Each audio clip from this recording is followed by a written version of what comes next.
Estamos apresentando Plenitude, numa nova temporada. A apresentação Iraci Campos. Olá, queridos amigos. Eu sou Jane Angelice e nós estamos aqui, eu, você e mais um convidado muito especial. Vamos todos entrar em plenitude. Hoje, nós trazemos o Dr. José Henrique Rubim. Ele é médico, psicoterapeuta e nós vamos falar de um tema muito importante que tem estado conosco ou com quem a gente conhece já com alguma frequência. Nós vamos falar de fibromialgia. Seja muito bem-vindo, Dr. José Henrique. Muito obrigado, Jane, companheiros, amigos que estão aí nos assistindo. É sempre um prazer imensurável estarmos aqui reunidos para discorrer sobre um assunto muito importante que vem acometendo a nossa humanidade e fazendo-a sofrer, porque a crise de fibromialgia realmente é extremamente dolorosa, gerando profundo sofrimento físico, assim como psicológico e espiritual. Então é um grande prazer estarmos aqui reunidos mais uma vez. É nosso também. É uma grande satisfação. Podemos começar dizendo o que é fibromialgia? Que enfermidade é essa? Enfermidade ou doença? Como é que a gente pode conceituar fibromialgia? Eu coloquei um título, minha querida amiga. Fibromialgia, que eu venho apresentando em instituições. Por sinal, também apresentei no Medinesp, que é o Congresso Médico Espírita, em que foi realizado em Porto Alegre, no Rio Grande do Sul. Eu coloquei um título bem interessante. Chama-se Fibromialgia, Patologia Rígida da Consciência. Que interessante. Já estamos nos aproximando de conteúdos de Joana, não é? Com certeza. Por que eu coloquei este título? Porque sabemos, aliás, são concepções, são pesquisas da área da psicologia em que os próprios reumatologistas e pesquisadores dentro da reumatologia, poderemos citar um deles, que foi presidente da Sociedade Brasileira de Reumatologia, Dr. Feldman, que nos diz algo muito interessante. 100% dos fibromiálgicos são perfeccionistas. Olha que interessante. Aquelas criaturas rígidas, aquelas criaturas que não sabem lidar com o erro, com o fracasso, são criaturas muito minuciosas, detalhistas e ansiosas também. Nos fala, então, de inflexibilidade, doutor Zé Henrique? Rigidez, flexibilidade. Não aceitam o fracasso, são muito voltadas para o trabalho. Suas vidas são como uma estante de livro, né? Tudo bem organizado, tudo muito certinho, trazendo inclusive toques, né? Os traços de toque, que é o transtorno obsessivo-compulsivo. Sim. Suas vidas são dominadas pelas culpas, e aí entra realmente essa questão da culpa, que ela é fundamental para entendermos o processo, esse transtorno psicológico que leva as criaturas a um processo de autopunição e um processo também de fixação mental que se congrega, se aglomera exatamente nesses grupos musculares. Mas vamos à definição? Por favor. Pois é. A definição. Fibromialgia vem do latim fibra. Sim. Ou seja, tecido fibroso. Mio vem do grego, que significa músculo. E algos, que significa dor, vem do grego também. Então, seria uma doença dolorosa muscular, ou seja, do tecido fibroso. Essa é a definição etimológica do termo fibromialgia. E hoje nós já temos informações, já sabemos suas causas, quais são os principais sintomas. Pois é. Nós já temos essas informações? Temos inúmeras informações. Vamos à estatística, que seria interessante? Acho bastante interessante, porque nós começamos a falar de fibromialgia e, às vezes, a gente acha que acontece aqui e ali, e os números sempre nos falam. A incidência está crescendo? Por que será? Será que isso é uma consequência dos novos tempos, da vida contemporânea? Enfim, nós podemos caminhar um pouco nesse sentido com as estatísticas, não é? A estatística não deixa de ser alarmante. 2 a 5% da humanidade. Uau! Se levarmos em consideração que temos aí em torno de 8 bilhões de habitantes no nosso orbe, 8 a 9. Vamos considerar 8 bilhões. Vamos pegar o percentual mais baixo, 2%. Seriam 160 milhões de fibromialgicos. É algo que nos chama atenção. Muito. Não é? Interessante que não é nenhuma doença, é uma síndrome, pois apresenta sinais e sintomas.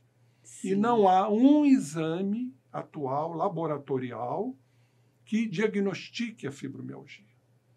O diagnóstico é puramente clínico. E temos que ter cuidado, porque eu tenho observado, inclusive nos meus atendimentos, na minha clínica, diagnósticos falsos. Uma dor muscular é fibromialgia. É uma dor aqui ou a outra colar é uma fibromialgia. E não é assim. Temos que ter realmente muito cuidado com relação a esta síndrome.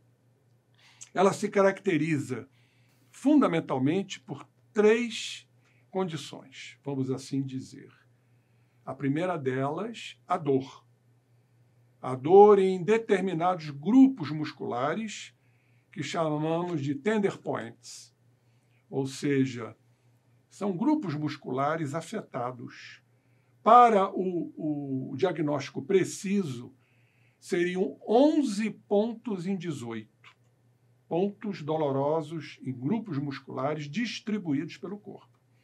Então, se você tocar nesses pontos com o seu dedo, indicador, principalmente, a pessoa vai pular, vai reclamar de dor. É um ponto positivo. Uhum. Mas não é só isso, porque sendo uma doença músculo-esquelética, não é uma doença inflamatória, você não vê nenhuma inflamação. Atua nos tendões, nos ligamentos, nas articulações. E existe uma tendência, ou eu estou enganada, quando eu começo a ter uma dor e ela começa de alguma forma a se cronificar, nós queremos partir para o anti-inflamatório, não é? Que não funciona. Pois é. Esse é um dado importante, eu acho, doutor Não José funciona com anti-inflamatórios, não funciona com corticoides. Então, é um tratamento específico, desde que, volto a dizer, para a gente não perder o fio da meada, que seja feito um diagnóstico preciso. Porque se confunde muito fibromialgia com outras patologias. Por exemplo?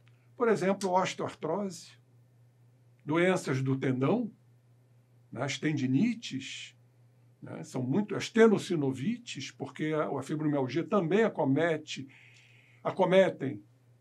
né, as articulações. Então, volto a repetir, são 11 em 18 pontos. Aliado a isto, tem que haver a fadiga. É uma fadiga impressionante, não vamos confundir com a síndrome da fadiga crônica, que é uma entidade diferente, que pode estar associada à fibromialgia, não sempre, mas é uma fadiga impressionante, a ponto de prostrar a criatura. A criatura fica prostrada ao leito, não consegue se levantar, não consegue ir para o trabalho, não consegue se divertir. É uma fadiga impressionante. Nós poderíamos dizer que quando o paciente se apresenta dessa forma no consultório, a fibromialgia já está em um estado mais crítico? Muitas vezes sim. Sabe por quê? Porque esses pacientes acabam correndo atrás de outros profissionais. Sim. E fazendo tratamentos que, em geral, não funcionam. Hoje criou-se uma febre de tratamentos alternativos. Não tenho nada contra, até admiro. Eu sou também um terapeuta floral de Bach. Sim. Mas nós temos que aí focar, em primeiro lugar, para a medicina, tratamento alopático, que é o único que funciona, o tratamento psicológico e, por que não, o tratamento espiritual. Certo. Eu tenho um caso muito interessante de regressão de memória, em que a gente vê essa ligação provavelmente de um fibromiálgico do passado carregado de culpas. E uma frase impactante que esse paciente me deixou, a gente chama de uma frase de forte conteúdo emocional. Ele disse no final da existência dele, de vida passada, o seguinte: só me resta dor. Então, praticamente, ele já anunciou para uma próxima encarnação que só lhe restava dor. E esta dor vai se expressar exatamente na musculatura. Esse é um dado muito relevante, eu considero. Sim. Porque muitas vezes nós ficamos buscando causas apenas nessa existência. E para nós que somos espíritas, podemos encontrar outros caminhos, não é, doutor Zé Henrique? Perfeitamente. Hoje a visão é uma visão que eu chamo de multidisciplinar. Para quaisquer patologias. Não simplesmente para fibromialgia. Para depressão, por exemplo. Quadros de ansiedade. Hoje estamos partindo para tratamentos holísticos. Ou seja, material, orgânico, por que não? Alopático também, quando há necessidade. Tratamentos psicológicos, para irmos nas raízes da personalidade da criatura. E no caso da fibromialgia, vamos encontrar o perfeccionismo, a rigidez comportamental e o tratamento espiritual. Nunca poderemos esquecer, abdicar do tratamento espiritual, principalmente das influenciações espirituais, que são sempre presentes. Paulo já nos disse, estamos cercados por uma nuvem de testemunhas. Elas estão acopladas a nós pela lei da afinidade, pela lei da atração, a simbiose, como todos nós sabemos.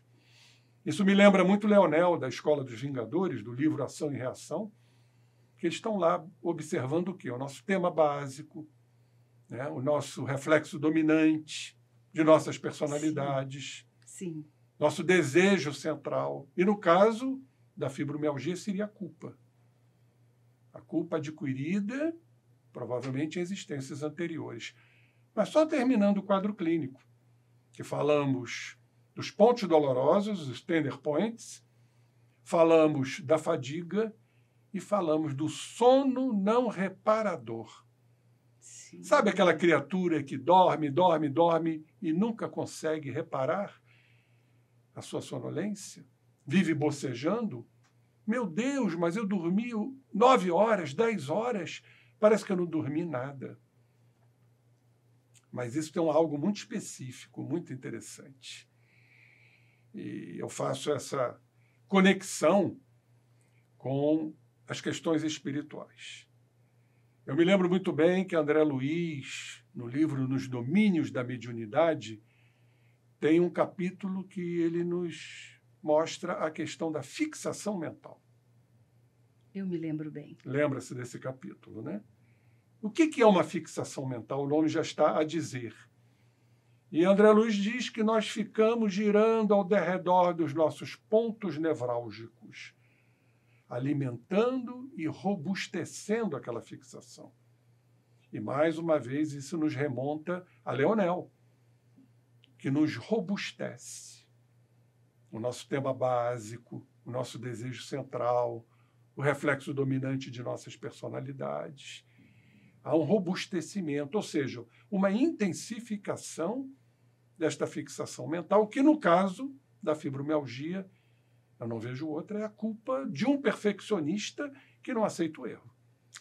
Essa sua fala, então, tem relação com esse título da patologia rígida da consciência. Perfeitamente. Não é isso? Sendo, repito, que os fibromiálgicos, todos eles são perfeccionistas.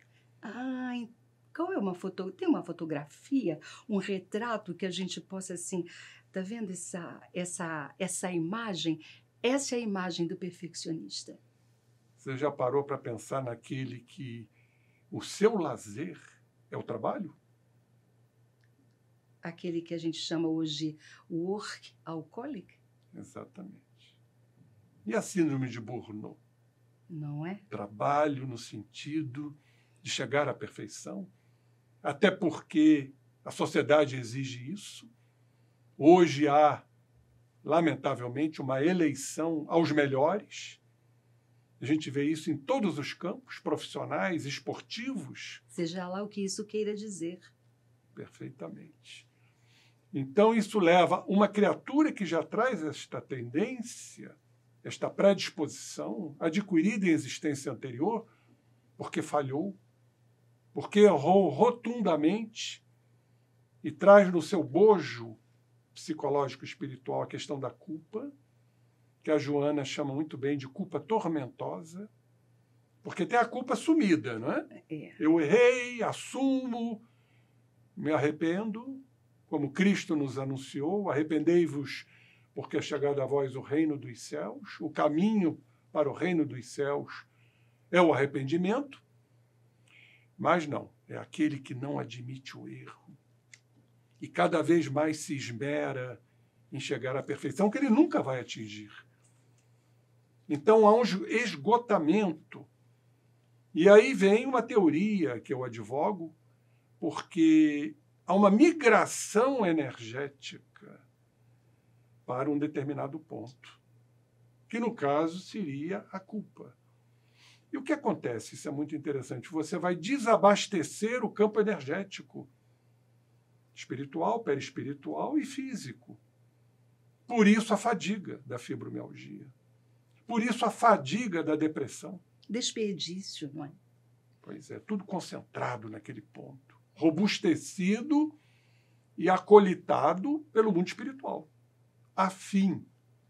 Porque nunca podemos perder esse parâmetro. Essa integração contínua que nós mantemos com o mundo invisível, com o mundo espiritual. Não é, doutor Zé? Caracterizando os processos obsidentes ou obsessivos. Certo. Então, isso é realmente muito terrível. Por isso digo, basta apenas fazer um trabalho medicamentoso, e uma das drogas de eleição são os antidepressivos tricíclicos, ou então a ciclobenzaprina, por exemplo, que também é uma droga tricíclica, seria o suficiente. Basta fazer um trabalho físico que é excepcional, porque sabemos que a dor gera o descondicionamento. E a criatura, então, fica sedentária, precisando se mexer, precisando se locomover. E o sedentarismo leva a mais dor. Armadilha, né? Exatamente. E a dor volta a gerar o descondicionamento físico. Por isso que é um dos tratamentos de eleição, a questão da atividade física, o condicionamento físico bem orientado por professores qualificados. Não é pegar a criatura e jogar numa academia, ó, faz aí o que você tem que fazer. Sim. E aí, ao invés de melhorar, vai piorar a questão da dor, que a gente vê muito. Então, precisa haver um condicionamento adequado. Mas pergunto, bastaria tudo isto? Eu também pergunto. Aí, associação com tratamento psicoterápico, com um psicoterapeuta, um psicólogo, um psiquiatra que tenha esta visão mais espiritualizada, não é? Para trabalhar essa questão da personalidade, trabalhar a rigidez, para a criatura ficar mais flexível diante dos embates da vida, porque o que caracteriza muito o perfeccionista é a ansiedade. A maioria dos transtornos da ansiedade são de perfeccionistas. Sofrem antes do tempo, anteveem o fracasso, a possibilidade de não alcançar os seus objetivos, se culpam, entram em frustrações, baixo autoestima, sentido de incompetência, de incapacidade. Então a criatura fica envolvida por isto, na perspectiva do temível erro. Fico imaginando, desculpe, doutor Zé Henrique, mas isso é tão importante, eu fico imaginando como é que esses aspectos todos nos falam dessa autoimagem que nós vamos construindo de nós mesmos, porque nós estamos falando de perfeccionismo. Então eu fico ampliando nessa possibilidade, assim, nós construímos uma autoimagem muitas vezes equivocada sobre nós mesmos, sobre o momento que nós estamos e o caminho que ainda precisa ser percorrido. Pois é, mas para isso tem que haver o trabalho sincero, honesto, leal e humilde do autoconhecimento. Principalmente. Não há outro caminho. Eu sempre cito a questão 919 do Livro dos Espíritos, que Kardec pergunta qual o método mais eficaz para a criatura se melhorar nesta existência e vencer as tentações do mal. Interessante a pergunta, eu sempre pontuo isto. Kardec coloca um advérbio de intensidade, mais. Não há outro. Uhum. Qual é a criatura mais inteligente desta sala? É fulana, porque não tem outro. Então, qual é o método mais eficaz? E a resposta todos conhecemos. Parafraseando Sócrates, Santo Agostinho nos disse: um sábio da antiguidade vô-lo disse, conhece-te a ti mesmo. Agora, precisamos ter uma grande dose de humildade, porque a gente foge o tempo inteiro da nossa realidade, criando as personas, as máscaras, os mecanismos de evasão ou de proteção do ego. Perfeitamente. Estamos sempre distanciados. A Joana fala da ponte entre o ego e o self, entre a consciência e a nossa totalidade, cuja essência é Deus em nós, aonde chegaremos, onde Jesus já chegou. Então precisamos ter humildade. Se você for etimologicamente na palavra humildade, vem de humus. Humus e humildade. O que quer dizer humus? Terra. Ora, o que tem a ver terra com humildade? Tudo. Reconhecer a sua condição terrena. Olha só. E se transpormos o termo humus para o hebraico, vai dar Adamá. Adamá vai dar Adão. Então Adão era humilde? Sim. Ele reconheceu que pecou no paraíso, no mito de Adão e Eva, quando encarnado. Então ser humilde é ser Adão, é ser argiloso, é ser terroso, reconhecer a sua condição terrena. Isso é fundamental. Se não fizermos isto, realmente fica muito difícil a transformação. Porque é um detalhe, Jane, não basta o autoconhecimento. É necessário a autoaceitação. Perfeitamente. Você tem que se aceitar como tal. Criatura errada, criatura falível. Ser humilde em aceitar isto. Mahatma Gandhi disse que o importante não são os resultados dentro de nossos imediatismos. O importante são as tentativas. Vamos cair, vamos levantar, vamos cair, vamos levantar, e a gente vai aprendendo.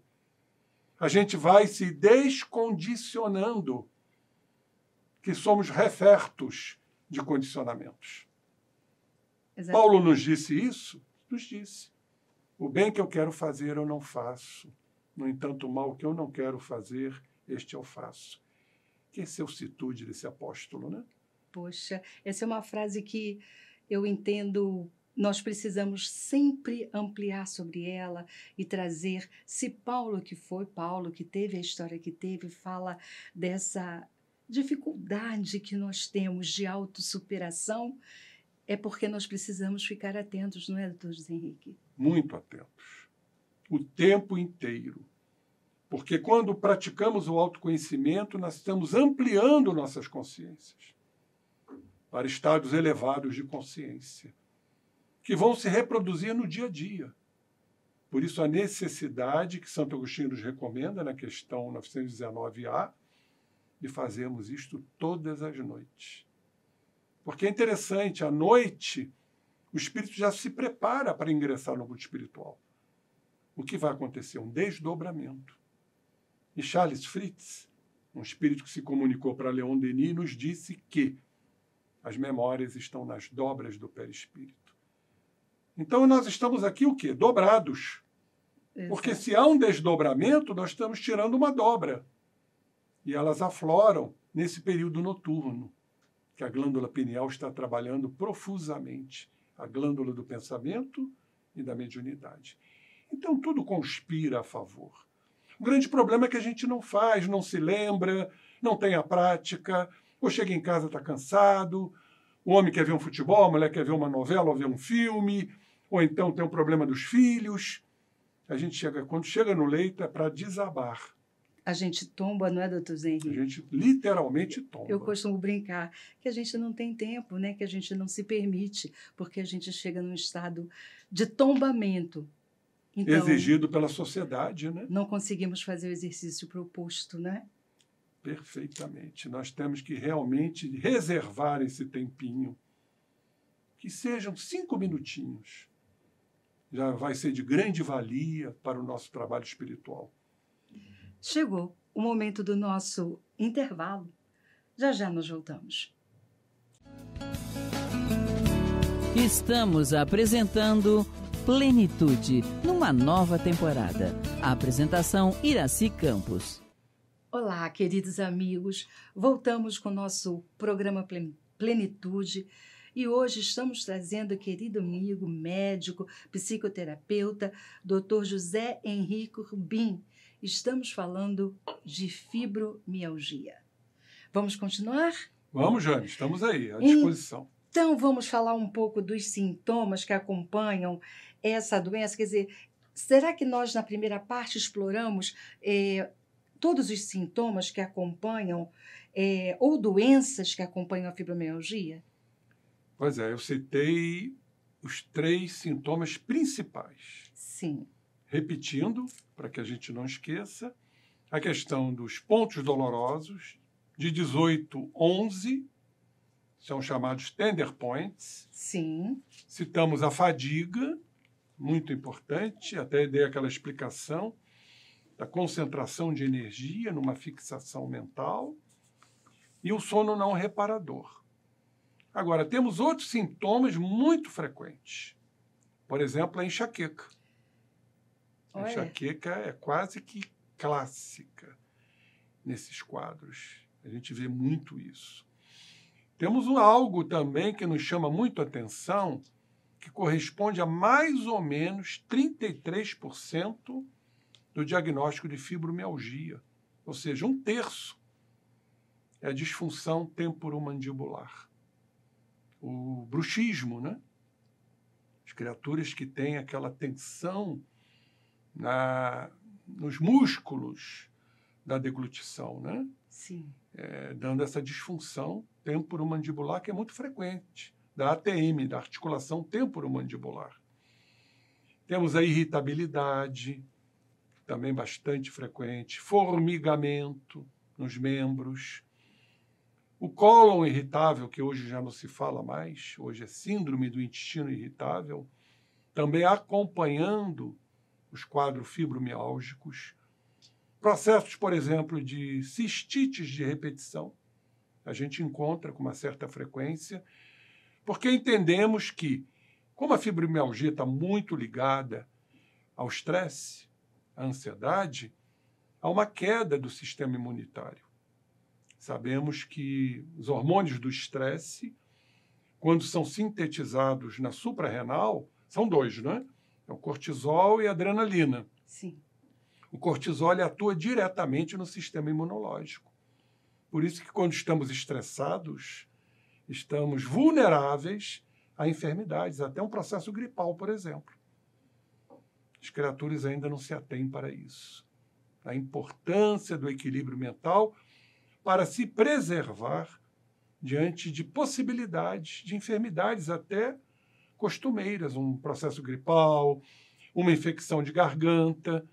Muito cuidado com a fadiga crônica, que há um processo inflamatório da garganta, com presença de gânglios, chamamos de processos de adenomegalias, adenites, que caracterizam uma outra síndrome da fadiga crônica, que são evidenciáveis através de pesquisas de anticorpos. Tá? Também pode acompanhar a fibromialgia. E temos os quadros depressivos e ansiosos, que não raro estão muito presentes nos portadores de fibromialgia. Olha que, com essa descrição, fico pensando como esse diagnóstico pode ser trabalhoso, não é, doutor José? Não é fácil. Não é fácil. Eu vejo com muita frequência diagnósticos equivocados. Ah, porque dói no ombro, dói na perna, dói no quadril, fibromialgia. Entendo. E tratamentos também inadequados. Por profissionais, talvez desabilitados, sem condições. Tem que ser um profissional muito voltado para esta área, são reumatologistas, para ter um diagnóstico preciso e um tratamento preciso. Eu sugeri, então, que a especialidade mais adequada para esse diagnóstico seria a do reumatologista. Sim, até porque a fibromialgia é um reumatismo de partes moles. Sim. Não de partes duras, né? Que seria o caso da ortopedia. Exatamente. Sim. É uma doença, inclusive, não inflamatória. Por isso, o anti-inflamatório não funciona. O corticoide não funciona. Entendi. Temos que ter atuação com outros medicamentos. Sim. Mas vamos falar da depressão, que eu acho... Vamos falar da depressão, e se a gente puder, a gente já encadeia com a questão da alimentação tão falada hoje, a alimentação que é adequada, a alimentação que não é adequada. Nós falamos muito de nutrição hoje, não é, doutorzinho? É verdade. Então vamos começar com a depressão. Mas antes de entrarmos na depressão, vamos falar um pouquinho dos receptores. Sim, pois não. O que acontece no circuito nervoso de um fibromiálgico? Sim. Qual é o processo natural da dor? Nós temos receptores, principalmente na pele, que é rica em receptores, chamados de receptores, chamados de nociceptores. Por exemplo, um trauma, né, vai haver, então, um estímulo nesses receptores chamados de nociceptores. Esse estímulo vai para a coluna vertebral e vai para o cérebro para ver a interpretação da dor. Sim. Interessante que neste circuito há a elaboração de uma substância, de um neurotransmissor, chamado de substância P, que no caso da fibromialgia está extremamente elevada. Não que a gente veja isso em laboratório. São apenas estudos. Mas também há uma queda da inibição desta dor. Por isso, a fibromialgia é chamada de uma síndrome de amplificação dolorosa. Ela é amplificada. Uma dor que, numa pessoa normal, não fibromiálgico, seria plenamente, né, controlada. Porque nós temos elementos que vão inibir esta dor. Por exemplo, a serotonina. Sim. Que aí também está ligado ao quadro depressivo. Os opioides nós podemos citar a endorfina, a dopamina. Então, nós inibimos a dor, é um processo de fabricação desses neurotransmissores para nos proteger. Só que na fibromialgia há uma depressão da serotonina, dos opioides e da dopamina também. Porque a dor ela precisa também ser passada pelo sistema emocional. Por isso que o estressado, o ansioso, ele sente mais dor do que uma pessoa normal. Exatamente porque passa pelo sistema emocional. Então, uma queda de serotonina, de endorfina, né, uma queda da dopamina, com o aumento da substância P, vai proporcionar uma síndrome de amplificação dolorosa. Certo. Ficaria tudo isso restrito ao corpo? É uma grande claro que pergunta. Aí eu me lembro do meu paciente. Só me resta dor. A frase de forte conteúdo emocional, onde houve um erro transato inadmissível para ele, que o levou a uma situação de remorsos. Essa frase, nas regressões de memória, nós chamamos de uma frase impactante, que vai determinar a personalidade futura. Qual seria a personalidade futura de uma criatura que falhou, que não admitiu seu erro? O perfeccionismo. Nós podemos crer, certamente, que todo perfeccionista é porque errou no passado. Então, ele cria um sistema compensatório de defesa, não errar mais, para não sofrer o que sofreu no passado. Este é um grande equívoco. Por isso tão associado à culpa também, não é, doutor? Exatamente. A culpa não admitida. Admitida. A culpa que a Joana de Ângeles chama de culpa tormentosa. Exatamente. Que te leva a um quadro de autopunição, porque eu errei. E aí nós traçamos um outro parâmetro, fazendo uma ligação entre esses estados de culpa, de autopunição, com as doenças autoimunes. Eu tenho observado nos meus questionários, nas minhas anamneses, que o portador de uma doença autoimune, por exemplo, a artrite reumatoide, que pode estar acompanhando a fibromialgia, dificultando o diagnóstico. Tem pessoas que têm a fibromialgia e a artrite reumatoide. A fibromialgia e a osteoartrose. Está estabelecida a confusão, não é? Está estabelecida a confusão num profissional, né, sem uma formação. Temos que considerar tudo isto. Então, a doença autoimune seria uma forma de você se autopunir no corpo. Você vai fabricar anticorpos contra você mesma. É a autopunição. Certo. Então, essa questão da culpa ela é muito importante. Então, só me resta dor. Então, vamos ter alterações físicas, com aumento da substância P, com diminuição da serotonina, da dopamina, porque passa pelo sistema emocional e vai haver, então, o que chamamos de amplificação da dor, que não é real.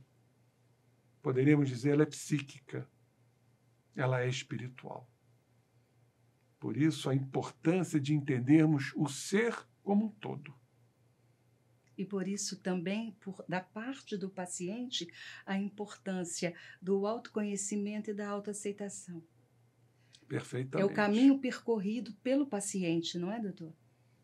Eu queria fazer uma observação, Jane, porque eu vejo profissionais, colegas, que consideram a fibromialgia como uma depressão, mas no corpo. Sim. E não é. Não é.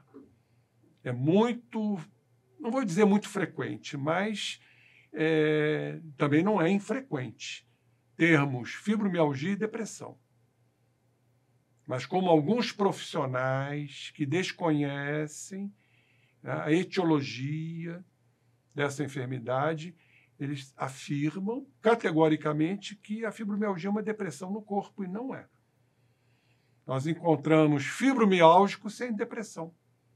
Sim. A depressão atinge 25% dos fibromialgicos, ou seja, 1/4.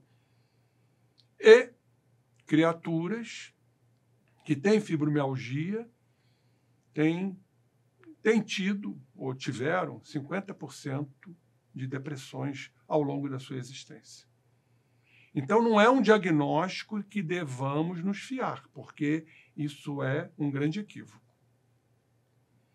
Mas, entendendo que a depressão traz baixa de serotonina, de dopamina, a questão da recaptação da serotonina, podemos entender quando o paciente chega com histórico, com sintomas de depressão e fibromialgia, podemos entender e fazer uma correlação muito adequada, muito verdadeira. Entendi. Mas agora vamos a algo interessante. Qual é o precursor da serotonina? Qual é? O triptofano. E o que é o triptofano? É um aminoácido que consta em alguns alimentos. Ah, eu estava querendo muito saber da questão do alimento que agrava e do alimento que atenua. Pois é. Não vou dizer que a criatura que traz uma tendência, porque entra a questão da hereditariedade também. É outro dado importante, Outro né? dado importante. Famílias com fibromiálgicos. Então, a questão da hereditariedade é muito importante também. E numa visão espírita, não é difícil de entender que nós reencarnamos em lares pela lei da afinidade. Isso explicaria a questão da hereditariedade. Ainda que a gente não aceite isso também de vez em quando, né? A gente não aceita, mas a gente escolheu, né? Não é verdade. Está lá no Livro dos Espíritos, a escolha das provas que nós fazemos antes de encarnar.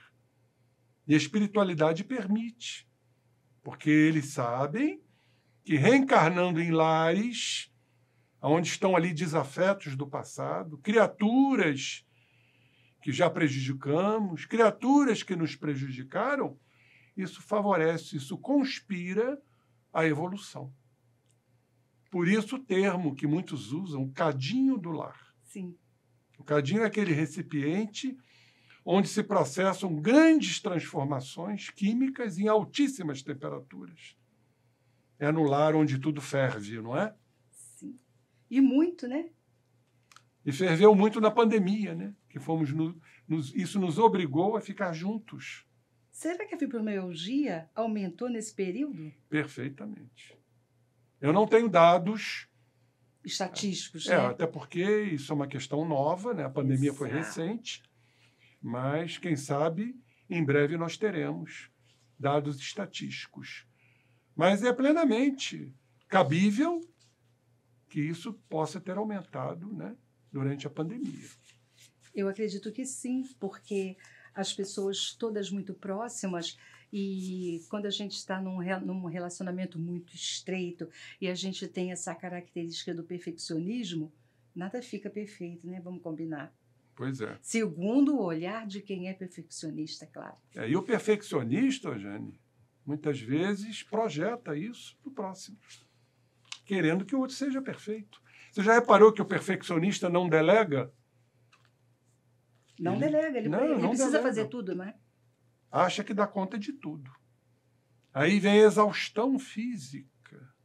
E a cobrança? A autocobrança, principalmente. Depois, então, começa a projetar no outro. Processo de projeção psicológica. O Jung diz, com muita propriedade, cum grano salis, que em latim quer dizer com uma pitada de sal.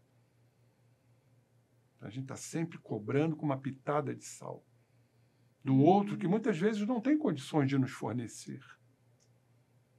Então, o perfeccionista, geralmente é consigo próprio, né? Ele tem que dar conta, ele não pode errar, ele não pode falhar, né?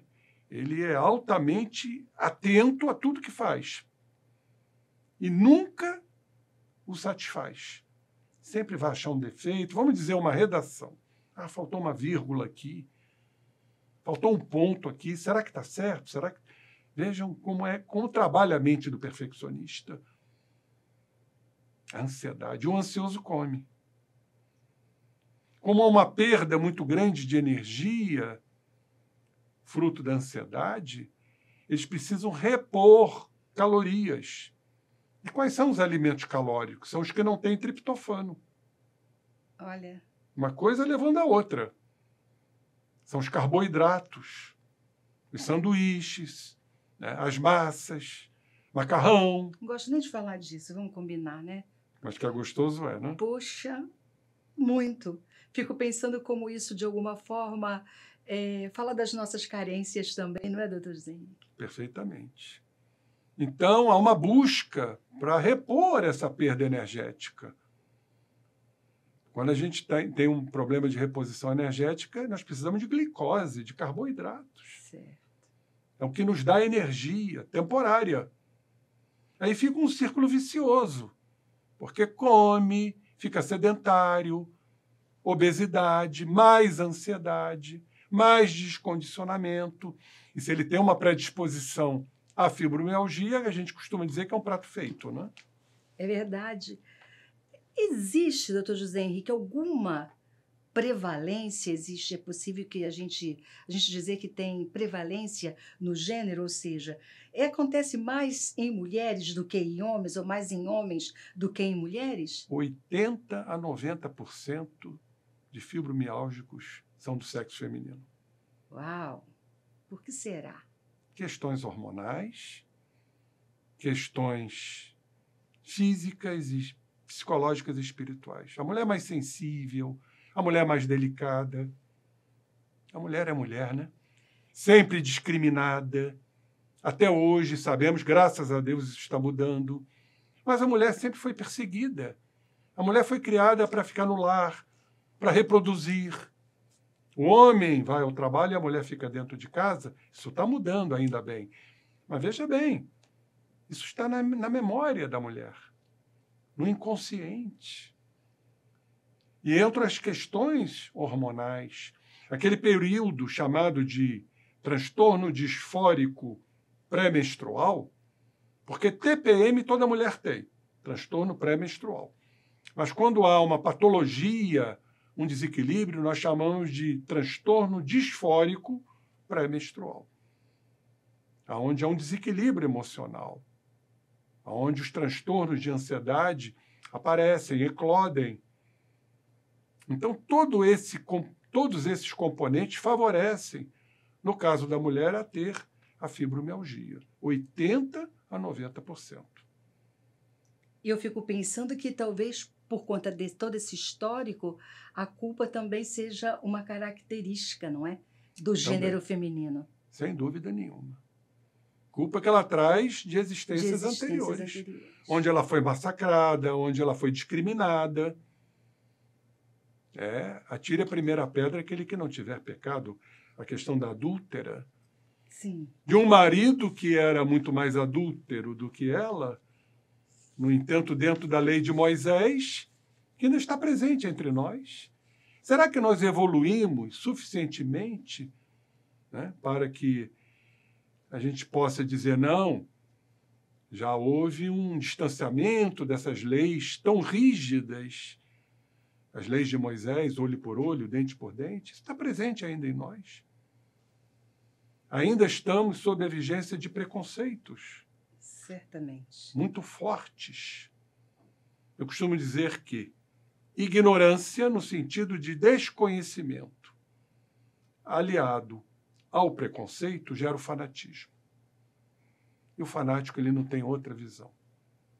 Ele é impermeável, ele é impenetrável dentro de seus conceitos, que no fundo são egóicos, porque tudo parte do egoísmo, do interesse pessoal, de um preconceito que está arraigado. Mas isso aí foi o nosso sistema educacional? Sim. Mas e existências anteriores das quais nos comprometemos tanto? Tem um outro dado, uma outra informação que nós entendemos que pode ser importante, doutor José Henrique. Os traumas físicos e emocionais são os fatores predominantes na fibromialgia, ou as doenças infecciosas, modificações hormonais, embora o senhor já tenha falado disso, mas mudanças climáticas também podem interferir? O frio. Certo. Ambientes frios contribuem para o desencadeamento dos sintomas da fibromialgia. Sim. Isso acontece mais no período do inverno. E em países frios, né? Aí entra uma série de fatores, né, sazonais, os quadros depressivos nesses países, chamados de países tristes, né? Estão sempre nebulosos os tempos, né? Sim. Tudo isso contribui, há uma contribuição. Mas, em relação à fibromialgia, vamos destacar traumas físicos. Sim. Temos a síndrome, né, do estresse pós-traumático, que entra nessa questão, que é um outro fator, né, dos estresses pós-traumáticos. Traumas físicos e principalmente psicológicos. A gente vê nesse contingente de fibromialgicos relatos, né, de rejeição, né, de criaturas abandonadas, de traição. Há um manancial muito grande em queixas psicológicas como fatores para a eclosão da fibromialgia e em criaturas predispostas. Porque tem muitos que passam por tudo isso e até mais e não desenvolvem a fibromialgia e talvez até nem outras doenças. Isso vai depender muito do espírito. Da forma como a gente aprendeu a olhar para os desafios que chegam na vida também, não é? E entendê-los. Até as doenças. Perfeitamente. Eu gosto muito de um livro, A Doença como Caminho. Sim. De um psicólogo, Thorvald Detlefsen, alemão, Sim. e Rüdiger Dahlke, que era médico, né? Também alemão. Esse livro é um livro de cabeceira, né? A Doença como Caminho. Entendeu o objetivo, né? Qual a informação que ela está trazendo, não é? Mas, vamos dar um encerramento? Vamos. Eu acho importante que a gente deixe uma mensagem para aqueles que estão nos ouvindo, nos assistindo nesse momento, porque nós sabemos que muitas pessoas convivem com a fibromialgia, também outros se relacionam com entes queridos ou com pessoas muito próximas que vivem a fibromialgia. Então, uma mensagem é muito importante para essas pessoas e para nós, porque não sabemos como será o dia de amanhã. Perfeitamente. O que eu queria deixar de mensagem, finalizando nosso programa aqui, com muita gratidão, é que fibromialgia tem cura. Que notícia boa! Não vamos achar, não, é uma doença incurável. Ela é incurável à medida que não houve um tratamento adequado. Quando há um tratamento adequado, atendendo às especificidades, nós caminharemos para a cura, como foi um caso de um paciente que eu acabei de relatar aqui, que dizia o seguinte: só me resta a dor. Então, temos que fazer esse trabalho importantíssimo, psicoterápico, de autoconhecimento, de transformação, porque tudo se pauta na transformação, para sermos melhores. Então, companheiros, amigos, fibromialgia tem cura sim. Que possamos notícia. Entender isto, né, Jane? Essa é uma boa notícia, muito boa para nós. Posso finalizar com uma frase? Por favor. Guardem isto. Não existe a cura. O que existe é a autocura. Muito bom.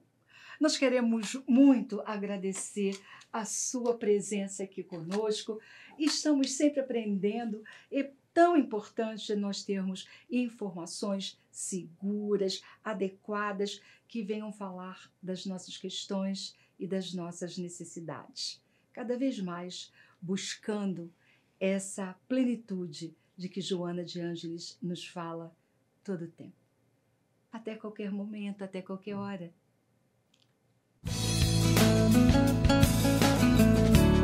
Acabamos de apresentar Plenitude. Produção Seja Barra. A apresentação Iraci Campos.